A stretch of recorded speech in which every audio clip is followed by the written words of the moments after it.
Hey YouTube, it's Marita from the Nurse Lounge, and today I am doing a video for someone who sent me a question on my IG. So this video is for her and for everybody who is in the same situation or who's interested in knowing about how do you pursue, plan, finish nursing school as a single parent. So if you want to know the answer to that, you have to stay tuned.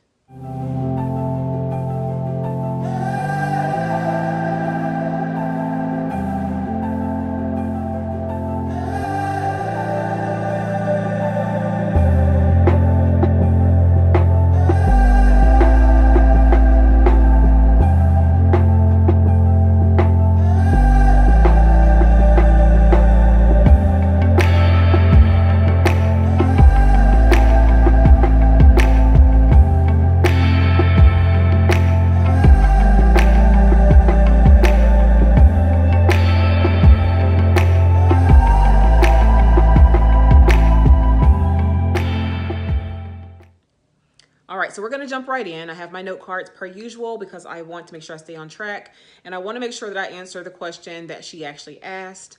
So the question again was, her actual question was, how do you finish nursing school as a single parent, single mom, or something like that. But this may be for someone who is wanting to pursue nursing school in the middle of it, or just, maybe just newly found to be single. Maybe you started off in a relationship and then it just fell apart during nursing school. So you're trying to figure out how to keep it moving. So these are some practical tips that I have, or actually the things that I did when I was in nursing school. So if you don't know, I was a single parent while I was in nursing school. So, and you may not know that unless you follow me on IG, because I made a post about that. So let me give you the backstory then. So basically, when I have a degree in psychology, so let me start from the beginning, okay? Let's start from the beginning. So I finished high school in 1996, okay? I was a graduate from high school in 1996, went on to college, and I became pregnant in 1998, okay? And I was pursuing a degree in psychology at that point in time. And it wasn't until the end of that program that I realized I wasn't gonna be able to make a living off of psychology, being a degree in psychology, unless I had a PhD, which by the time I finished the program, I had my second child in 2000. So 98, I had a girl, and then in 2000, I had a girl. So then I'm trying to figure out what should I do, because the psychology degree is not gonna cut it. Back then, $10 an hour was a lot, but it was not going to be able to help me. It wasn't going to allow me to take care of my girls on my own. And so I wanted to be able to take care of my girls on my own without needing assistance from the government or things like that, because I just didn't want them in my life. So that's why I found how I found nursing and decided I was going to pursue being a nurse. So let me tell you what I did. So I finished my degree in psychology in May of 2002. Yes, May 2002 is when I finished. Okay, so my first tip is planning, okay?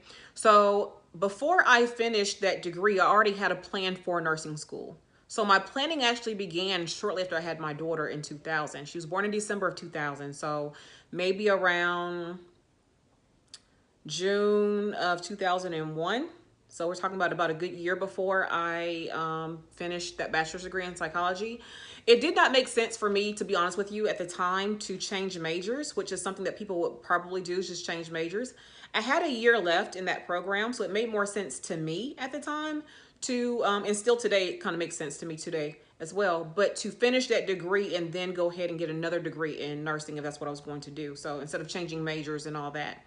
I was too close to the end to waste all of that time. So planning is my first step in terms of, how to, and I was a single parent the entire time. So I was very foolish. I'm not gonna get into the details of all that, but I was very foolish in the fact that I got pregnant the first time. Now, not to give too much information, but we all know how we get pregnant, but I was on birth control trying to prevent pregnancy. Actually, it wasn't where I was just trying to get pregnant. I was preventing pregnancy, so I thought. And of course I get pregnant, and that's how we learned that birth control is not 100% effective. And I did take it every single day. So people have been asking me, did you take it every day? Yes, I took it every day. It is not effective, 100%. So I got pregnant with the first one. And unfortunately, that relationship with that father did not work out well, but I was foolish and got pregnant by the same person, by the same father again, 2.5 years later, or 2 years later, and had her in December of 2000 and December of 2000. So she was born in December. The other one was born in June of 98. So they're about 2.5 years apart. So here I am trying to figure out the whole process of how am I going to take care of these girls on my own. He was a father who, well, I won't say he was a father, he was a donor. He did not provide child support, things like that. So I didn't have any of that going on. We did not live together. So this is not, I'm talking about single parenting in the sense of that you are truly a single parent, meaning that you, not just the fact that you're not married, which you could be in a relationship with somebody and he lived with you, but you're still technically single. Okay. So that, I'm not talking about that kind of single. I'm talking about truly single where the dad has just, he's just left, he's walked out and left you with the responsibilities and you're getting either limited or no child support. That's what I'm talking about when I talk about this. So that's the backstory. I got the degree in 2002, in 2002 of May for psychology, but I started planning, again, coming back full circle. I started planning in 2001. So I was trying to think about what kind of job could I have where I could take care of my girls and not be on public assistance, because I did not want to be on public assistance forever. I did not want the government in my business. And so that's when I come up with nursing. I then, at that point in time, researched the schools that I thought I could afford, that would be close to home, that I could actually try to possibly get in and still have help. So I applied to 3 schools, and I had a boyfriend, wasn't their father, the girl's father. I had a boyfriend at the time, another guy I was dating at the time, and he was very supportive through the pregnancy. Matter of fact, the dad actually left as soon as I got pregnant. As soon as I told him I was pregnant, he was just like, well, it's not mine, type of thing. When we had to go to court and find out, yes, it was his, which we knew that anyway. Anyway, I had a boyfriend right after that, and he knew me through that whole situation. So he was very supportive, and he was even there for the delivery of the second child that, of course, was not his, but he knew it wasn't his. But anyway, we were together for a while, and he decided, he was going to go to a different school. So I was like, well, let me look and see if they have, so we could stay together, a nursing program at that school. And they did. So I applied to the school that I was already going to for my, that I got my psychology degree at. I applied at the school that he was going to, and then I applied at a private school. And and I got accepted at all 3. Okay. But the issue was the prerequisites. So my psychology degree that I have, a lot of those prerequisites moved over to the nursing program. And so once everybody calculated, the different schools calculated what I needed, that kind of helped me determine what school I was going to. The private school just cost too much money, so I couldn't afford that, and it was private at that, so I was not going to be able to get the scholarships and grants that I was already getting, and even the ones I was getting would not pay for it. It would still leave me with a balance, and I couldn't afford to do that. So that was out altogether. Then the one that my boyfriend was going to had 29 hours of prereqs before I could even get into their nursing program. And if you're a single parent, a lot of times time is of the essence. So I've just spent 5 years getting a degree in psychology that I'm not even going to use. So I really needed to find something where I could get in, get out, and get working. And so my thought process, and I have a video on this as well, if I had to do 2 years anyway, I might as well get being an LPN never crossed my mind, to be honest with you. I don't know why, but it just never crossed my mind. I'm sure we have LPN programs that's in the area, but I just never thought about it. But the 2-year RN program and the 4-year RN program were the 2 things that I was thinking about. And because I already have a psychology degree, I only had to do 2 years anyway. So instead of going to get a 2-year degree for nursing, I might as well just get the 4-year degree. So that's kind of why I thought about it that way. After that, then the school my boyfriend was going to had 29 hours of prereqs that I had to do.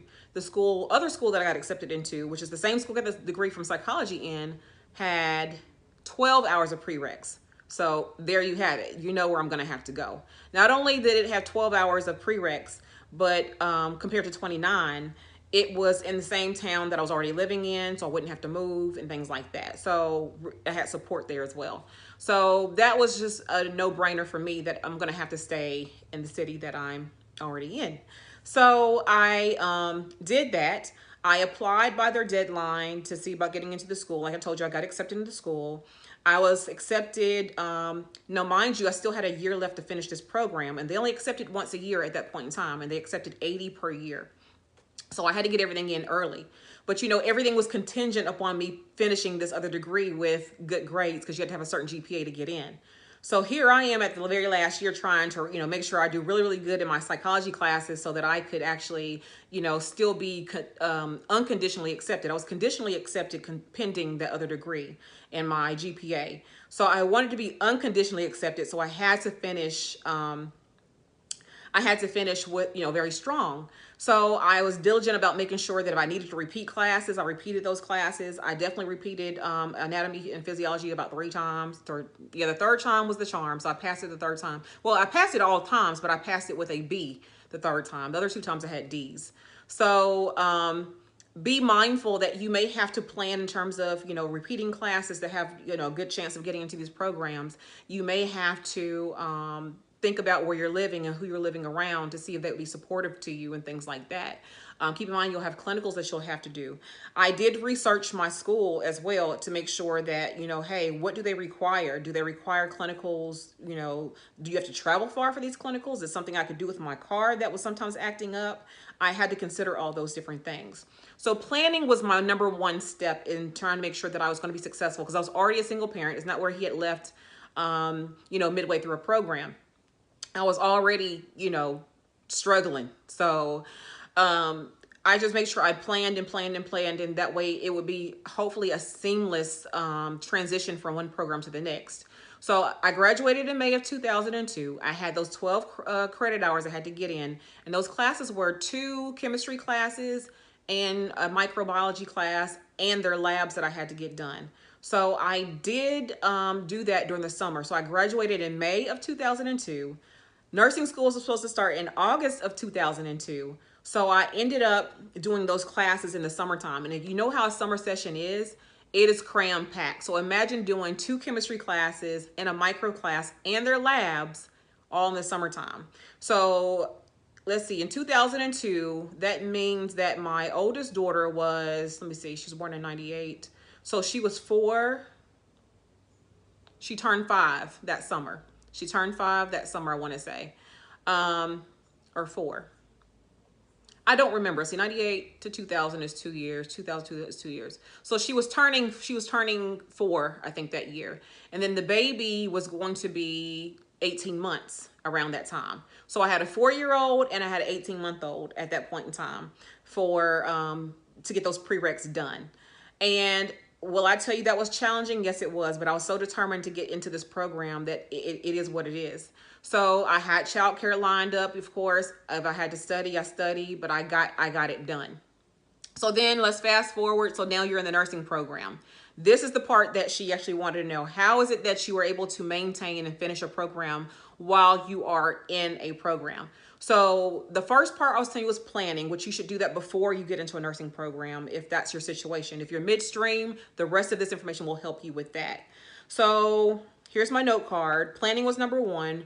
Number 2, having a good support system. Like I told you all, I had to think about the fact, yes, I wanted to be my boyfriend at the time in the city that he was going to be in, but my support system was not in that city. So therefore I had to think about that before moving all the way to the other city. And so my support system was my mom and my dad and my sister and just different friends that I had. And when I tell you I had friends who was keeping my kids for me, it would be rotated. I'm like, who's available this night? Because I was taking night classes, going back in time. I was taking night classes at the same time that I was taking day classes and trying to get these credit hours together and trying to make sure I had what I need to get into the nursing program. So I had friends that would say, yeah, I'll keep the babies for you. I'll keep the babies for you. And they wouldn't charge me anything. I mean, it takes a village. It literally takes a village to raise children. But having a good support system is very important in terms of making sure that you have people who will be able to, you're able to count on when it comes to certain things like that. So I had parents and family and friends who would be able to help me. And I even had my daycare that I had, she knew I had to be at clinical at a certain hour when I started clinicals. And she would even open up 30 minutes early for me because she knew I was a struggling mom. She wanted to see me do great. She knew I was trying. So she would come and open 30 minutes early and sit in the office until the other teachers got there, the owner would, and just hold my babies until the other teachers got there to take over, just for me when I had clinical. So when I tell you, I had a great support system, it was truly an act of God that everybody really helped put this whole thing together. I would not be where I am today if it wasn't for those people, coming in and helping me with that.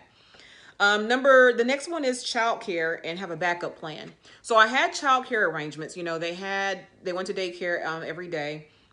And then my mom, when it came to clinical, my mom would pick them up because, the daycare would close at 6 something.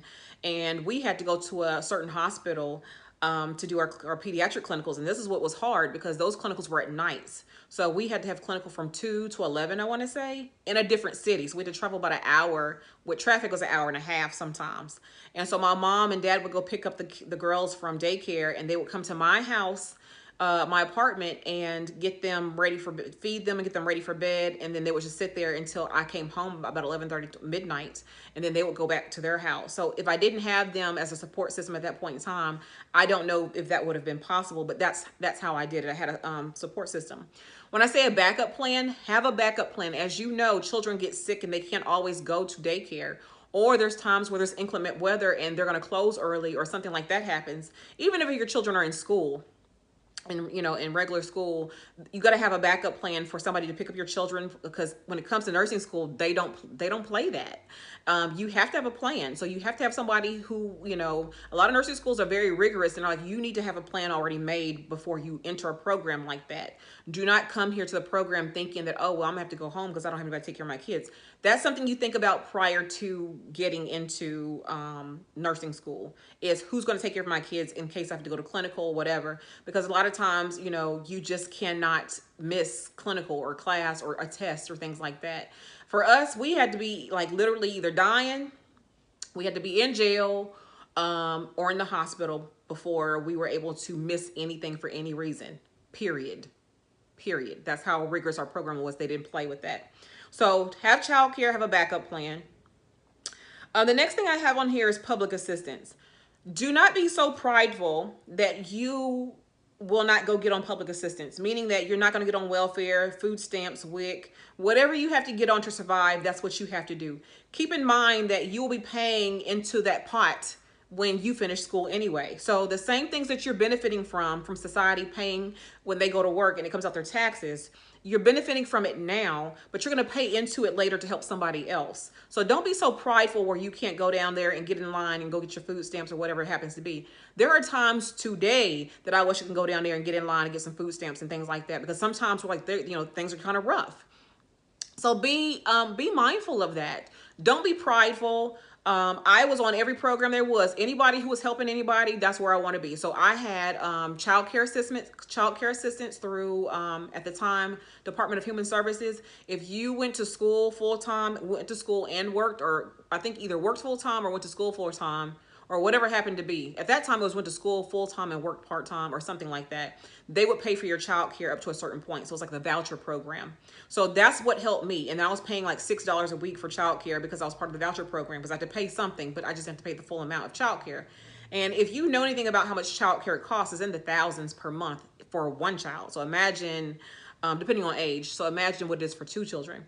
So I was a proud recipient of food stamps, of WIC, of I had heating assistance, I had phone bill assistance. That's back when we had landlines back then, because I don't have a landline today, I have just my cell phone. But back when we had landlines, I had all kinds of assistance, and anything that people had that they were trying to help somebody out with, that's what I went and signed up for, because I knew this was temporary. Also,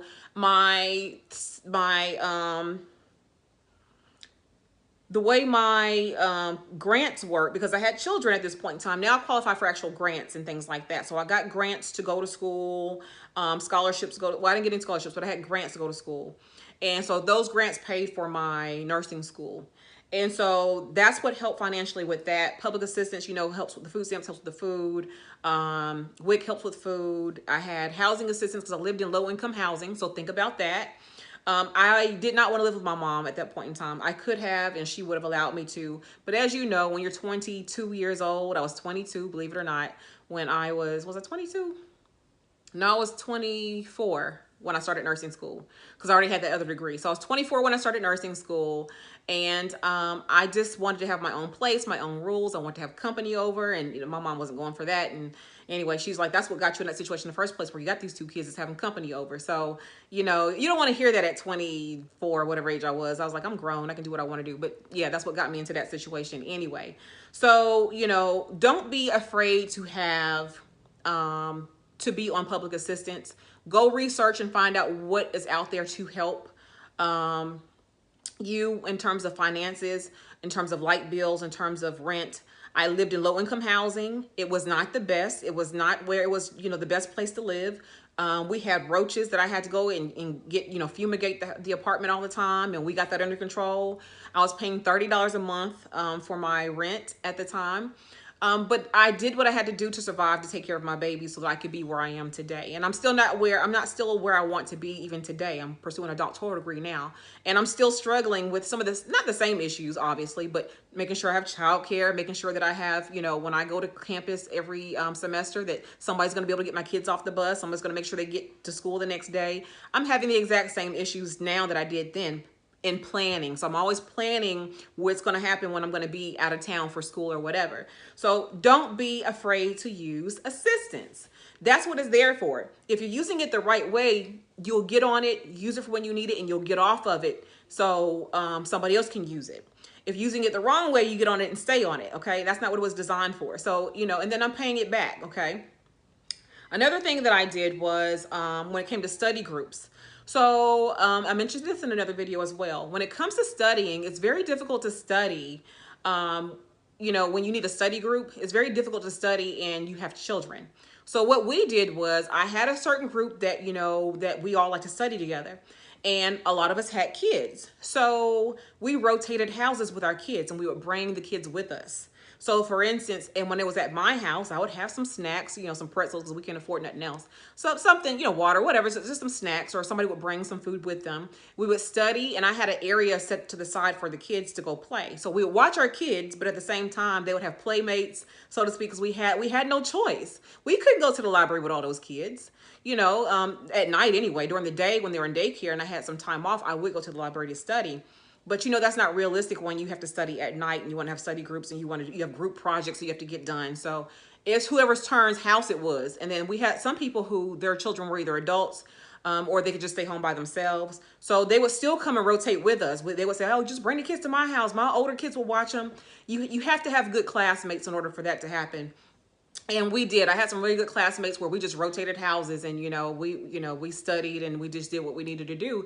And it was great. And so I just feel like you just have to do what is good for you at that moment in time and just kind of get through it. My next one is working. So what did I do about money? With nursing school, I did not work a full-time job at all. It was just not possible, but I did do work study. I did get money. Well, if you know about work study, the school will give you so much money through the government to work on campus. So, of course, you didn't make much money. I think minimum wage at that time was $5.15 an hour or something like that. So I made maybe $5.15 an hour for 20 hours, and whatever that equals out to be, that's what I made every single week. But that was enough money, keep in mind, because I already got food stamps for food. I already got, the stuff from WIC and things like that. I would have a little bit of money left over from my grants to, definitely pay on some things or get things paid up. But then I would take that little money and buy, if my kids needed diapers. I think they were out of diapers by then. But whatever they need, kids always need something. So I would buy those things with that or put gas in the car with that. So I had my work study money coming in for that. And work study is very flexible. So they will work around your school hours. And you can only work during the day. So that was beneficial for me because it would be like, I think one day a week that we actually had off to study, but I would have to go work and do my work study those days. So I would go do that during those days and do my work study, or when we were on break, I would actually do work study then as well to get some extra hours so that I could have extra money to, put gas in the car and things like that. So don't be afraid to do work study if that's available to you at your university or college that you go. Use work study or any on-campus positions that they may have to help, give you a little extra money when you want to, buy you something, or you need to put gas in the car, or you have, some small bills to pay. So don't be afraid of that.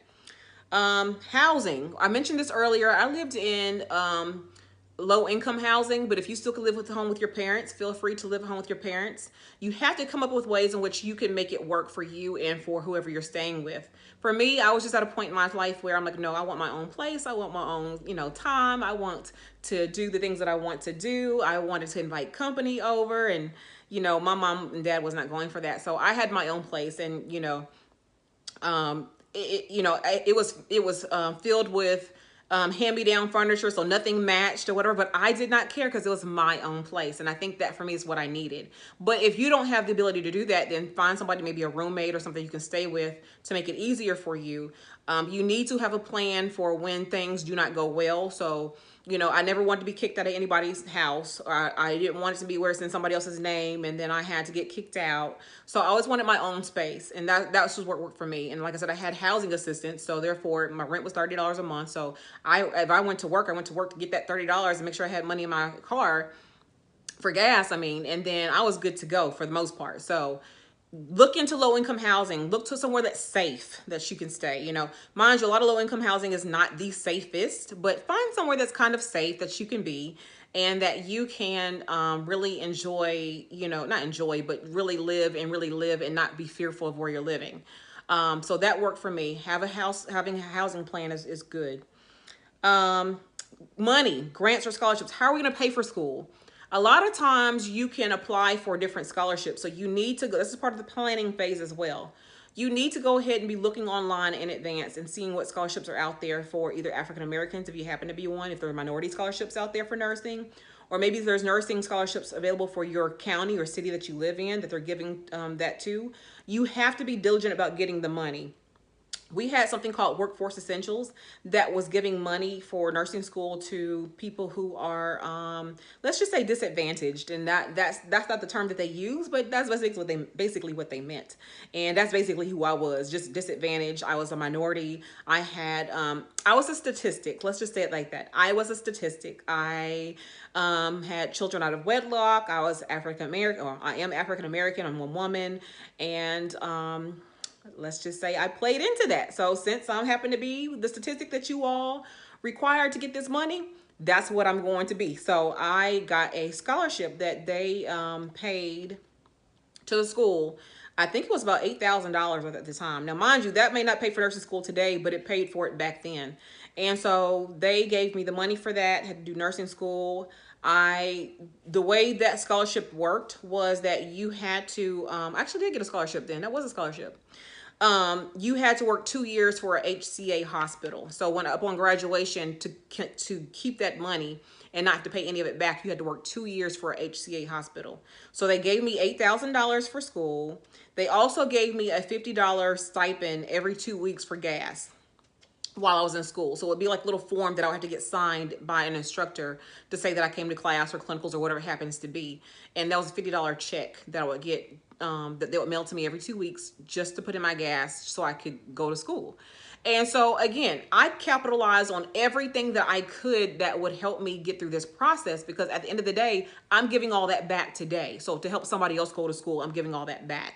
So for me, it was a win-win situation. So I did look for money. I got the money. I would pay things with it. I would just do whatever I needed to do to make sure that my girls had what they need, and that I could live the life that I wanted. Well, I don't say live the life that I wanted to live. I wasn't doing much, but just have a little bit of fun. The next one I said is tax money. Now, you all know if you got kids that you get that earned income, was it earned income credit, or what I think is what it's called, because I don't get it no more. So I think it's called earned income credit. So, you'll be getting about thousands of dollars for that. I lived for income tax season back then. Now I can't stand it so much because I got to pay.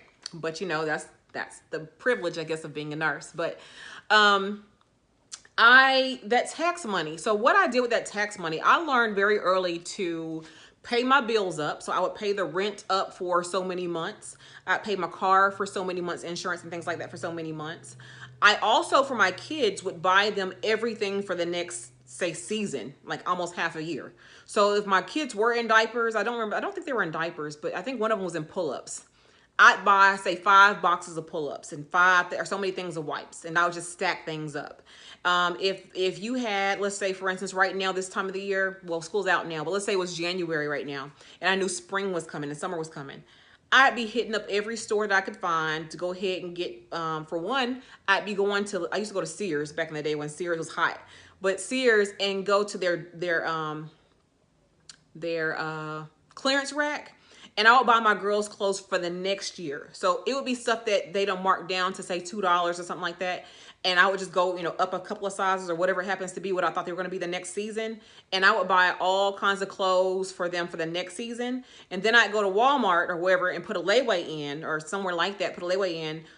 I think I just bought it because I actually had the money.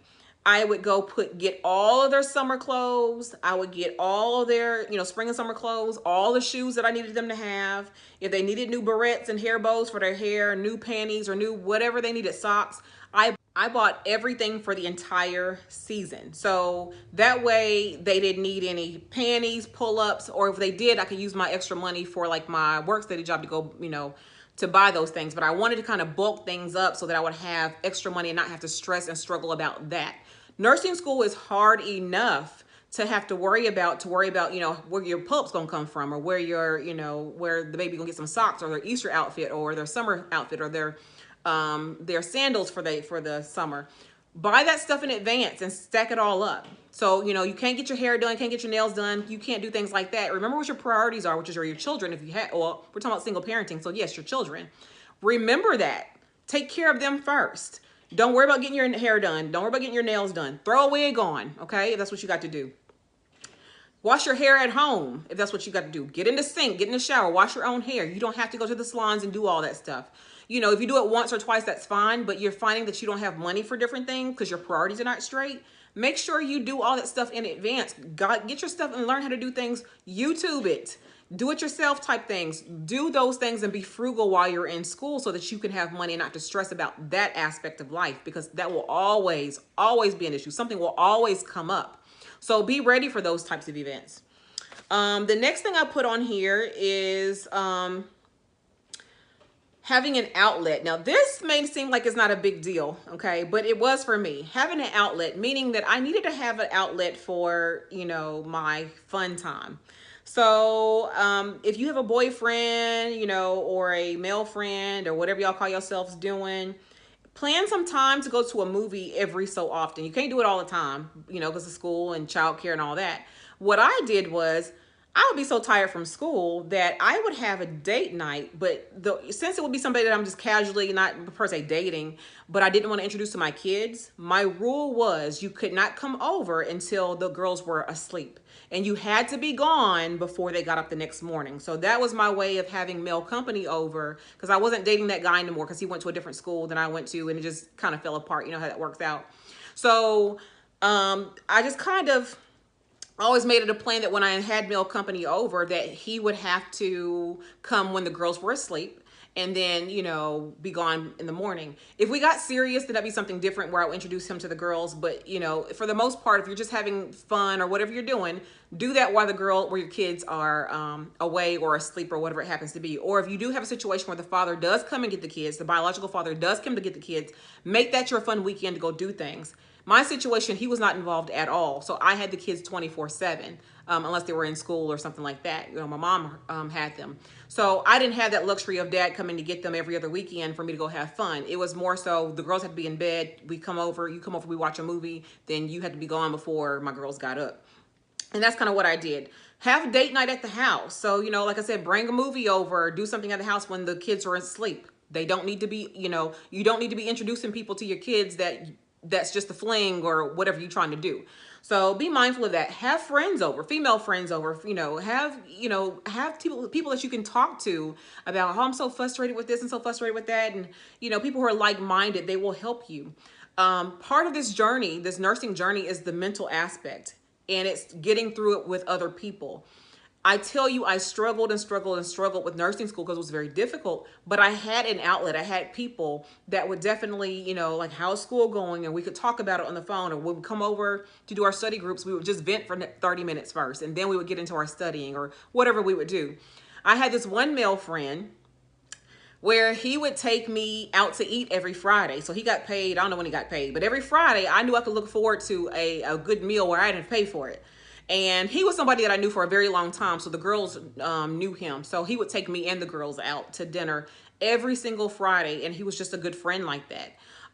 Very good friend. And then I got married. So anyway, I had to let that go. But anyway, up until that point of getting married, he was a great friend, and that's all we ever did. It was nothing else more than him just being supportive of me and us being friends. And he would take me and my girls out to dinner every single Friday. And, you know, he was one of those where, well, I don't really have a whole lot of money today. It's going to have to be Popeyes. Of course, I didn't care where we ate. You know, I'm just happy that somebody's going to take me out. So, you know, I had Popeyes this day, and our favorite restaurant was Longhorn back in the day. Me and him would go to Longhorn every single like Friday, except for when it was Popeyes Friday. And every so often we go to a Chinese restaurant. But for the most part, that's kind of how it was. I had outlets, people who could get me through certain things, whether it be a free meal here, maybe it'd be a shoulder to cry on over there, or maybe it's just male company or female company if you happen to be a male. Or whatever you into, to be honest with you, whatever kind of company that you're wanting to have to kind of get you through that next, you know, phase where you can come back and focus on school the next day or next week. And then the last thing I have on here to get through as a single parent is prayer. I stayed on bended knee literally because of the fact that nursing school is so rigorous. It's nothing like you have ever done before when it comes to any other kind of program. Taking an English class and taking nursing classes are two different things. You come in thinking you have made straight A's in English and history and psychology and all these other classes. You come to nursing school making straight C's. It's a different process. It's a different thinking process, different mindset. It's a professional program at that. And keep in mind, professional programs by design are meant to weed certain people out. So if you're not up to par, you're going to be weeded out. Do you want people who make an F's taking care of you and your children? So it's meant by design to weed people out. Professional programs do that. Nursing is a professional program. Dentistry, dental hygienist, lawyer, veterinarian, all those type of things are professional programs. So therefore, they are training you to do a certain skill, to have a certain mindset, to have a certain ability to critically think. And if you cannot do that, because it's not 1 + 1 = 2, it's what is it in this situation, and how is it different in this situation? It's a different thought process altogether. And so there will be times where, you know, I'm just so overwhelmed with everything that I have to pray. Prayer, prayer, prayer. Crying. I tell people all the time, crying gets you through too. Sometimes you feel like, okay, well, no one understands. You just have a whole meltdown. Have your meltdown. Have your meltdown, then get yourself together, get your tissues and get yourself together, and then keep it moving. That is what got me through nursing school as a single parent. These tips, these things is what got me through nursing school as a single parent. And at the end of the day, I came out on the other side. I graduated with my second degree again. I was telling some on my IG page, I had 3 degrees by the age of 29, all being a single parent. No, that's not a lie. That's a lie.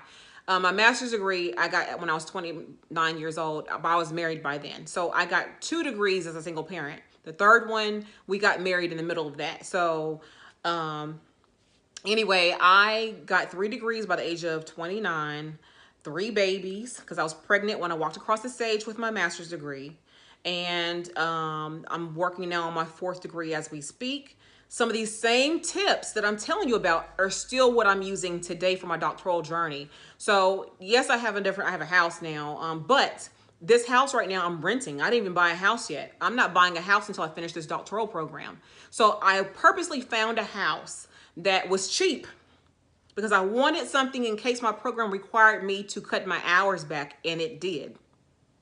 And I know it's not gonna be able to have a mortgage. It's easier to get out of a lease than it is to get out of a mortgage, okay? So I purposely, in this situation today, and I'm not a single parent, so we're not talking about single parenting in my situation now. Right now I'm talking about budgeting and planning so that you don't have to live in a box while you're trying to pursue a higher degree. So that's kind of what I'm talking about now. I've kind of shift gears here, but some of these same principles apply. So even if you're married, you kind of have to dumb things down when the money is not coming in the way it used to come in when you were not pursuing a degree. So I'm renting a house right now until I finish school next year. Then I'll work on getting a house in the next couple of years after that. I purposely got one with a low rent for the area. It's low for the area. So that I knew I could afford it no matter what. And then, you know, you just never know what life hands you. You never know about your childcare situation. I've lost a lot of family members over the past couple of years, so therefore we don't have the same resources in terms of support system that we did once before. So I'm trying to have to figure out who's going to take care of my kids, who's going to do this, that, and the other. Luckily for me, my oldest daughter is now 20. She'll be 21 in June. And, you know, she does go to school herself, and she does have 2 jobs, you know, herself. But she comes and helps me with the kids. So we plan in advance. So when I go out of town, when I go to Jackson for my classes, when I physically go to campus, she comes into town and she'll keep her siblings, her younger siblings, while I'm gone, and make sure they go to school and things like that. And I even pay her, you know, to do so, because I know she's taking time off of her job to do that. So I want to make sure she has money. So I'll pay her to do that. And sometimes she takes it, sometimes she doesn't. But you know, we have to plan in advance. And I think a lot of nursing prep or going to school prep has to do with planning in advance. Not just say, I think I'm going to nursing school tomorrow, and don't have no idea about how you're going to get through the program. You have to plan for it. You have to plan for when bad things happen. You have to reserve the days that you call in, meaning that, like, let's say, for instance, you are going to, you know that you don't want to go to class today, and maybe they allow you 2 days that you can miss class. Your instructors do. Don't blow them on, because I don't feel like going today. Save those days like you would if you were going to work, for when maybe your children are actually sick, or maybe when it's an inclement weather situation, so it doesn't seem like you're always missing class, because there's no excuses. Save those days. I do that when it comes to work. I don't call in just because I don't want to go to work today.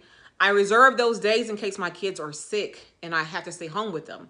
Now that they're 10 and 7, depending on what their ailment is, I may not have to stay home with them. I may say, okay, my husband will just, you know, medicate them, or you do this, I'll do the medication in the middle of the night, and, you know, whatever happens, we work it out some kind of way.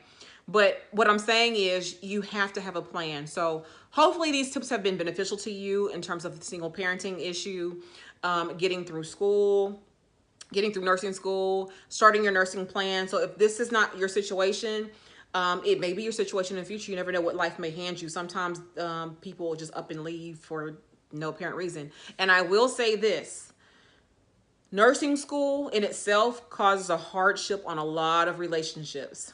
I'm gonna say it again. Nursing school in itself causes a lot of hardship on relationships. For whatever reason, a lot of breakups happen during nursing school. It is very, very stressful. It's stressful for the person who's going to nursing school, and it's also stressful for the person who's watching you go through nursing school, and then the demands it has on the relationship and how it pulls things apart. So if you already had a broken relationship before, nursing school will not make it better. It will not make it better. Don't think a baby will bring it together either, because a baby won't. A baby's going to make the whole situation even more difficult. So don't purposely get pregnant to keep somebody, you know. If it happens, it happens. You know how that works itself out. But don't do that, because I'm telling you, you're going to be struggling even more. But I'm also saying, if you do get pregnant while you're in the program, you can still make it. Okay. I've went to school with a lot of people who are pregnant in the program, and they made it just fine. They struggled, but they made it just fine. So I want to encourage you. I don't want to scare you. I want to inspire you. I want to prepare you. But I also want to give you some insight and so you can have some forethought about, what should I do in that situation if I happen to come into it.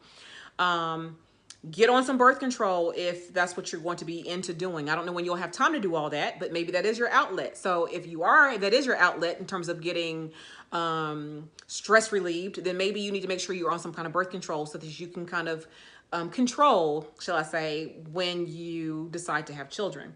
Again, we all know that's not 100% effective. I learned that the hard way with my first one, but nonetheless, it at least shows effort in your part in terms of doing so. And I've actually heard some instructors who would tell students, do not get married, do not get pregnant, and do not get a divorce while you're in school. Those are the things that I've heard plenty of times. And don't buy a house. That's the 4th thing.